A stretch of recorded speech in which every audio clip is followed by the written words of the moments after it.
Hello, everyone, and welcome to today's Lunch and Learn. I'm Robert Kelly, and I'm going to be talking today about how to get your course up and running in Canvas. Now, this tutorial assumes that you're going to import or move content from a previous semester that you've taught into the current version, the current section of Canvas that you're teaching in the future semester, and that once you've imported that content, you're going to edit it, and then you're going to publish the course. So let's look at the steps involved in doing just that. If I open up Canvas and log in, you'll see that it's taken me to my dashboard, and my dashboard looks different than your dashboard. But the idea is your dashboard lists the most common courses that you had.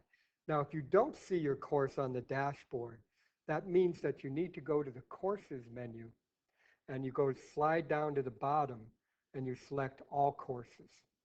So your dashboard only holds a certain number of courses, and you can choose which courses are shown on your dashboard by selecting them as stars. So in other words, this course will now appear on my dashboard because I've checked off the star, but this course will not because I did not check off the star. So in order to control your dashboard, all you have to do is go to All Courses, and then you would star the courses that you want to see. So as I go to my dashboard, um, the, once I've found the course that I'm ready to edit, I would then open that course. In this case, I'm going to be editing this course called Temp Course. Now yours would have the name of the proper name with the proper codes and the proper dates for that semester. Once you open up that course, it should look a lot like this, right? It's an empty course, blank. The main menu really hasn't been set up. It's got a bunch of stuff on it, but it hasn't been customized for your course. We can see that the course is not published, so we're going to need to publish it before any of my students can see it.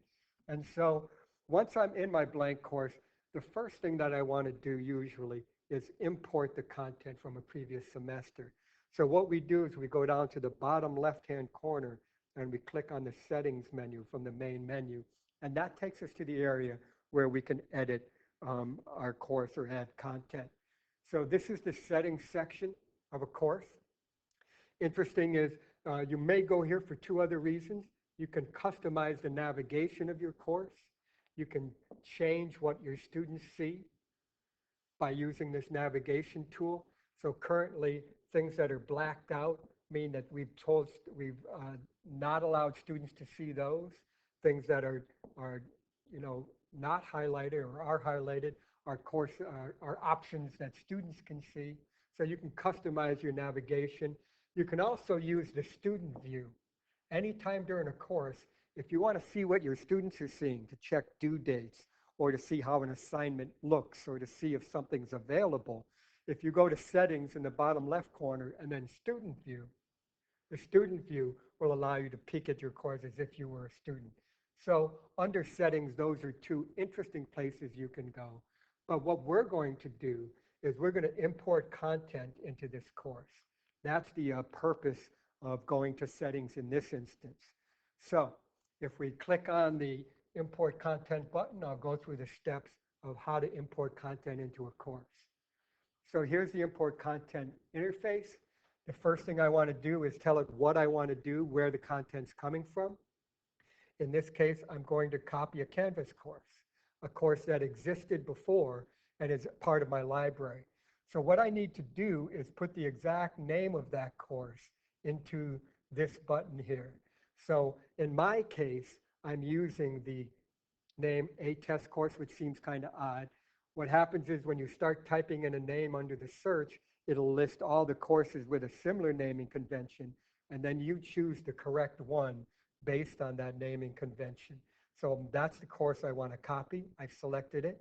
I have the choice now of either importing all the content or just a specific piece of content. So at the beginning of the semester, it's probably normal that I would import all content. Now, why would I use select specific content? I might use that if in the middle of a semester, I wanted to import, let's say, one quiz from a different course.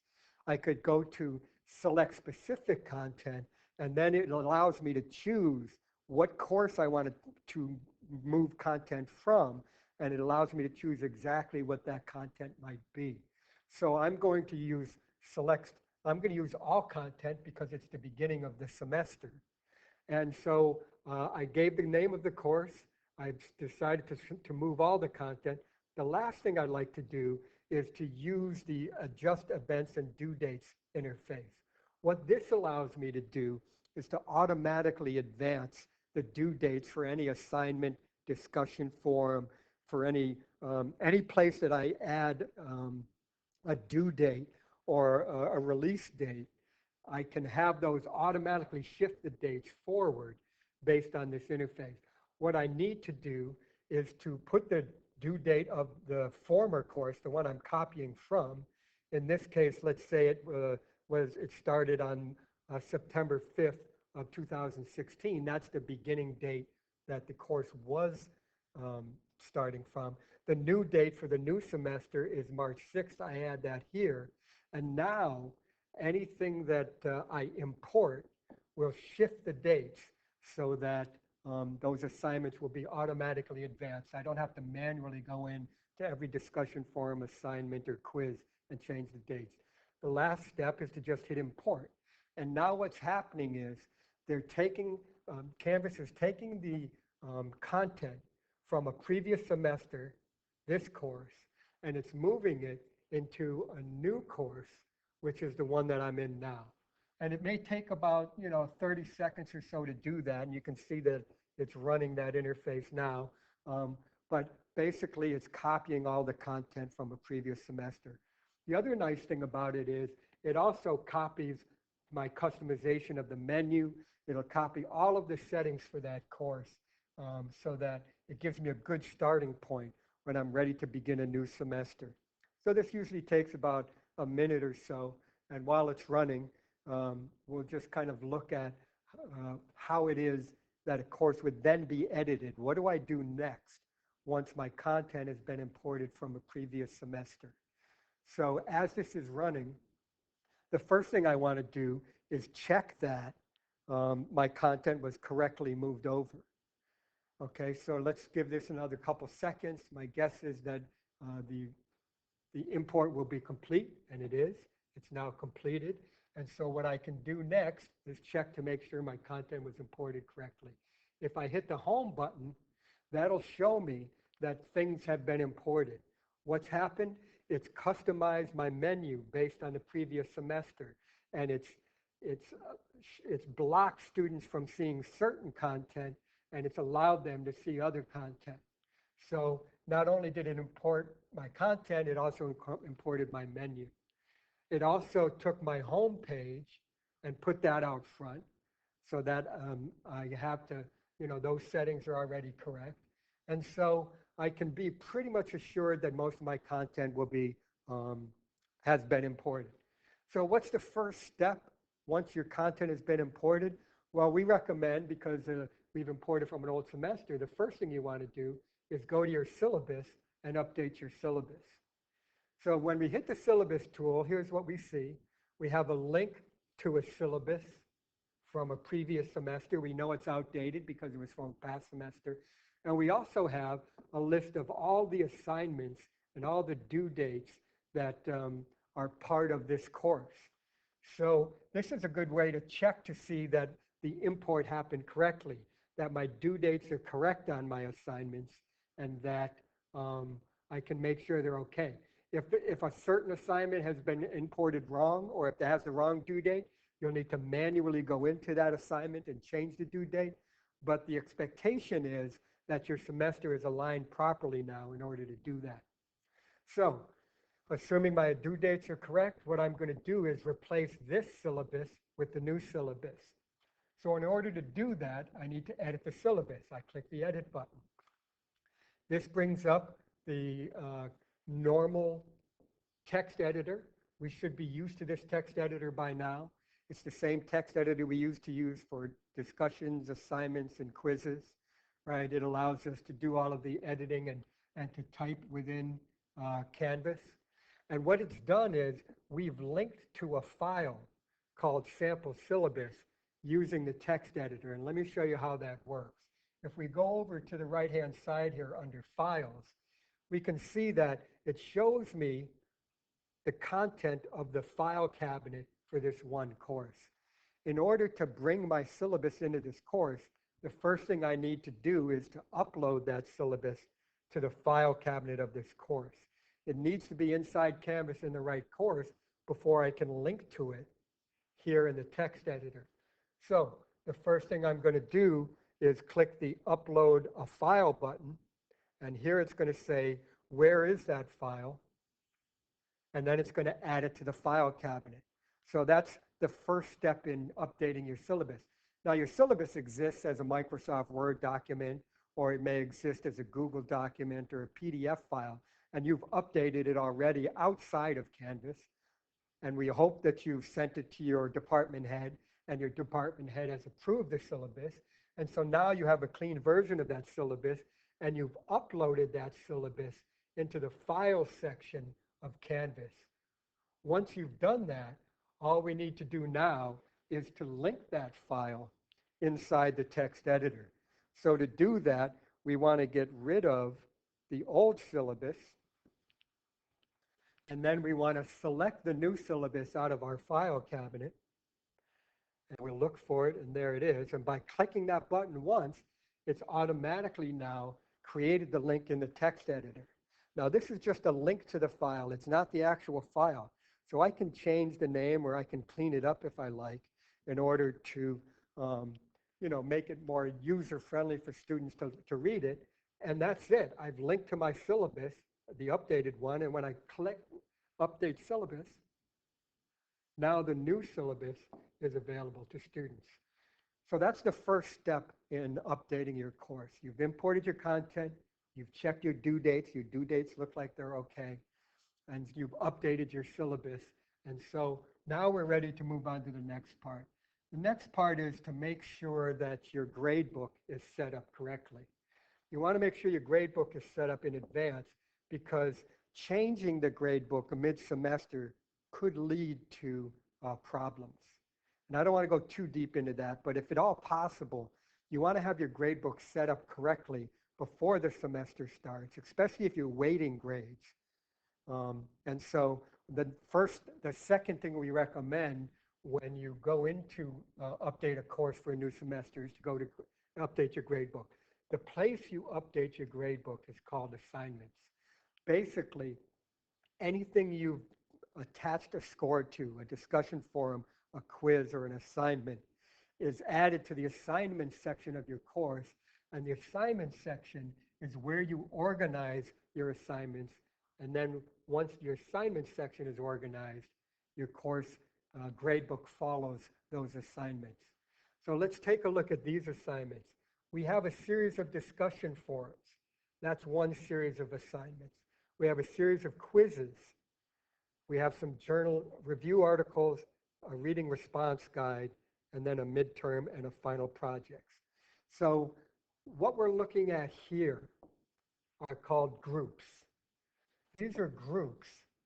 And what we do is, at the beginning of the semester, we group all of our assignments into one space to help organize the gradebook and to help it make sense for students. So in this case, if I look at the discussion group, all of the discussion forums that I have are located in this group, right? I know they're discussion forums because that's the discussion forum icon, and I can see that they're all in the right group, and that they all have a name to it, and that they all have a point value, and it's consistent, the point value and the naming convention for all of my discussions. I like this idea because it helps to organize the content. If you attach the module name to a discussion forum, when students are scanning through the course looking for that discussion forum, if the name of the module or some other identifying factor is part of that, then it makes it easier for students to find. I also like the fact that they're consistently using the same point system. That helps to not confuse students. So we're looking at the discussions. They look like they're okay. There's a series of quizzes in this course. They have different point values, but they're all clearly marked. And so quizzes are part of the assessment process. And then, et cetera, as we go through the projects, the midterm and final projects, use the assignment interface so that students can submit whatever that is. Now, each of these groups, in this case, the instructor has used the weighted system. What they've said is that percentages of everything that I'm collecting have a certain weight. And so, for instance, all the discussion forums that you participate in, each worth 10 points, I think I remember. That total of all those discussions, which might be 120 points because there's 12 discussions, that will be 25% of your grade. All the quizzes you take will be 25% of your grade, etc. So using the weighted system here, the instructor has chosen groups, 1, 2, 3, 4, 5, given weights to each group, and now, and moved the assignments correctly into each group. Again, we can see the weights right here. They've moved the assignments correctly into each group. So this grade book is properly organized. And so if we go to grades now, we can see that based on the grade book, the way it was set up, the grade book under assignments perfectly matches in the exact order all of the assignments, all of the different parts. And at the very end, because it's a weighted, it will automatically calculate on the fly their percentage of their grades in this final category. Now, if I want, and if something is out of place in the grade book, I can move one item by dragging and clicking it. I can move those around to help organize the grade book also. But again, as a reminder, if we're talking about the grade book, anything you create in assignments is where your grade book is set up. How you organize your assignments dictates what your grade book looks like. So it's important that you keep that in mind. When you're ready to edit your grade book, you update the assignments. Now let's look at a specific assignment. Perhaps one of the assignments had the wrong point value or it had the wrong due date. Kind of a rudimentary task, but let me go through how that works. Let's say that discussion forum 4 had the wrong point value or the wrong due date. I would open up that discussion. I would click edit. And then here at the bottom, I would choose the point value and change it if I wanted to, or I could change the due date here at the very bottom. So that's where you would update assignments. By the way, when you create a new assignment or when you're moving assignments around, a second way to move assignments into the right group is to choose the assignment group when you're actually building the assignment. And the same 4 or 5 categories exist here. So I can move my assignments using that interface in addition to moving them by just clicking and dragging them and moving them to other spots.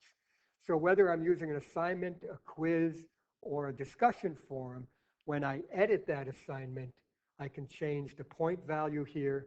Of course, I have to have this graded thing selected. I have to choose that I'm grading it in order to assign point value and in order to make it go to the correct group within assignments. And then I put a due date and then I save at the bottom. One piece of advice related to available from. You don't need to add available from and until dates into your course if you don't want to. In other words, you should have a reason why you hide or block an assignment rather than automatically putting in a due date and an available date or an until date. If you leave them blank, that assignment or discussion forum will be open the entire semester. And so if a student, say, has an emergency and can't submit an assignment on time, if you put make this available until, and that date was passed, then a student wouldn't be able to submit that assignment, right? Because they missed the due date. So if you don't close that and put an until date, that'll allow you to edit. That'll allow students to submit it beyond that time. Okay, so we've talked about the steps involved in importing a course. We talked about updating your syllabus. We talked about checking your gradebook to make sure it's correct and that everything is working fine. We check the gradebook to make sure that all is fine. We assume the quizzes and assignments are done. Now, the only, other steps involved in kind of getting a course together would be to look at the individual modules.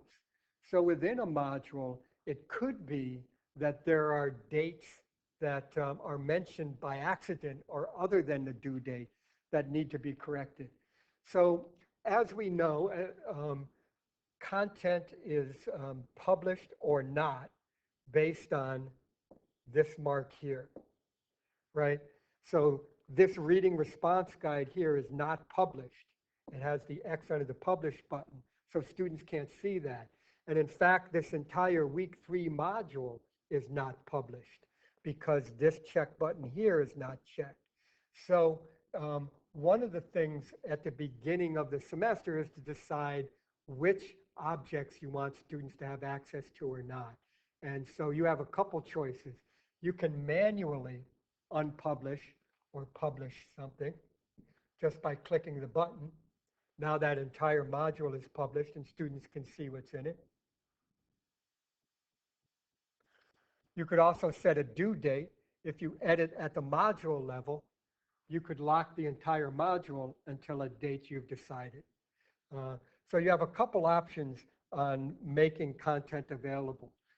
You can make a module available manually at the beginning of each week, or you could put in due dates. And keep in mind that this check, this check here overrides this check.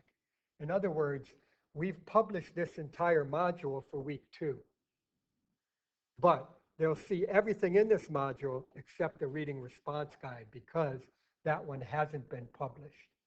So you have two choices. You can always publish everything and then block it at the module level, or you could publish, uh, manually unpublish everything and publish it as you see fit. So that's up to you. But you want to make sure that your modules are published at the right time so that students will have access. And again, that's where you can go into student view in order to figure out if your content is published correctly. Those are the main things that you need to do when you're creating, updating your course for the start of semester. Once all of that is done, you then can publish your course in order to make it available to students. We recommend that 2 weeks before the semester starts, you publish. You could hide modules if you're still building them. You could hide content if it's being developed, but we like the idea that publishing 2 weeks ahead of time and at least having the syllabus available. A lot of people use Canvas, a lot of students, to see what courses they're registered in and to get the syllabus early. So those 2 weeks before courses start is usually the time when students go into Canvas, they look at the courses that are listed there, and they download the syllabus.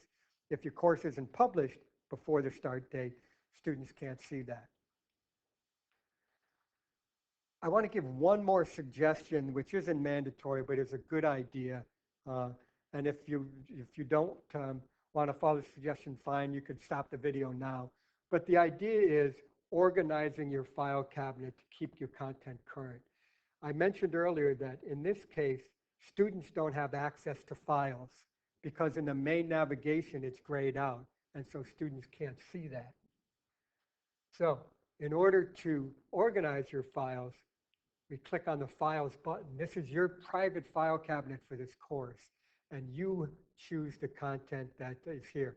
What happens in a lot of courses is that a lot of old content gets imported from previous semesters, September 12th. Am I still using this material or not? If I'm not using stuff, it's a good idea to clean out the filing cabinet and update it so that you can find material quicker. What you do is you go to the file section, you find a file that's outdated, and if you go to the far section here, you can restrict access, etc., and you can also delete that item. And so if we look here, you have the delete option by choosing the sprocket that exists next to any name for a course. So you can delete it. Another good idea when you're in your file section of a course is to organize it by folders. So you can create folders to help organize it. Why organize your file cabinet? Because as you're building your course and moving content around and linking to content in modules or linking to content in a discussion forum, if you have a big cluttered file cabinet, it becomes hard to find the files you're looking for. If you create a folder for all of your images, or create a folder for all of your readings, or create a folder for all of your PowerPoints, then when you're going to move content around, it'll become readily available.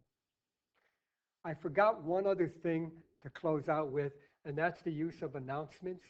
In this course, when I imported content from a previous course, there were no announcements, but you want to make sure when you import your content from a previous semester that you also clean up your announcements. Get rid of those that you don't want to use, hide the ones that are going to be used later in the semester, etc. So cleaning up your announcements is an important part. I hope you found some value in this presentation on how to um, import content and prepare your course for a new semester. We're always available at the Center for Online and Digital Learning to help you in this process. Mary Weissman, Chris, and I, Bob Kelly, are available to walk through this process with you, to review your courses when the semester begins. And we hope that this tutorial has been helpful in explaining and getting you more self-sufficient.